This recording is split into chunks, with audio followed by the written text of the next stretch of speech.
আর এদিকে দেখুন, ওষুধ সরবরাহের নামে প্রতারণা। ওষুধ সংস্থায় ওষুধ সরবরাহর নামেই প্রতারণা। 16 কোটি প্রতারণার অভিযোগে ধৃত এক। বারুইপুর থানায় অভিযোগ দায়ের। ইতিমধ্যেই নাগেরবাজার থেকে গ্রেফতার তারকনাথ ভট্টাচার্য। উদ্ধার 11 লক্ষ টাকার গয়না, গাড়ি। মধ্যম গ্রামে ভাড়া বাড়িতে উদ্ধার 35 লাখ টাকার ওষুধ। কথা বলবো, অর্পণ প্রতিনিধি রয়েছেন সঙ্গে। অর্পণই ওষুধ সরবরাহের নামে কিভাবে প্রতারণার ফাঁদ পেতেছিলেন এই ব্যক্তি?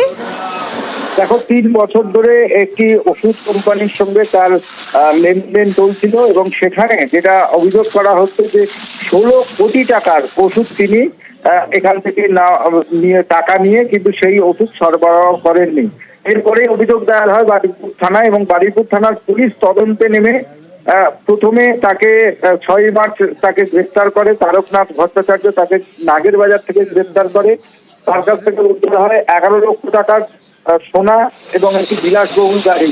তদন্ত নেমে পুলিশ মধ্যম গ্রাম থেকে গতকাল মধ্যরাতে মধ্যম গ্রাম থেকে সেখান থেকে প্রায় 35 লক্ষ টাকার সেখান থেকে ঔষধ উদ্ধার হয়েছে এবং সেখানে আরো পুলিশের কাছে ইনফরমেশন ছিল যে এই মধ্যমগ্রাম এলাকায় 1 কোটি টাকার ওষুধ এই যে তারকনাথ, সে তারকনাথ বিভিন্ন জায়গায় বাড়ি ভাড়া নিয়ে সেখানে মজুত করে রেখেছে।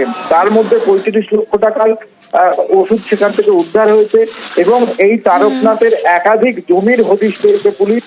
যে এই 16 কোটি টাকা যে প্রতারণা, সেই 16 কোটি টাকায় জমি কেনা হয়েছে বা ফ্ল্যাট কেনা হয়েছে এমনটাই পুলিশের কাছে তথ্য রয়েছে এবং এই তারকনাথকে দফায় দফায় জিজ্ঞাসাবাদে আরো বেশ কিছু তথ্য পাবে এমনটাই মনে করছেন তদন্তকারী আধিকারিকরা। বেশ। ঠিক আছে, ধন্যবাদ।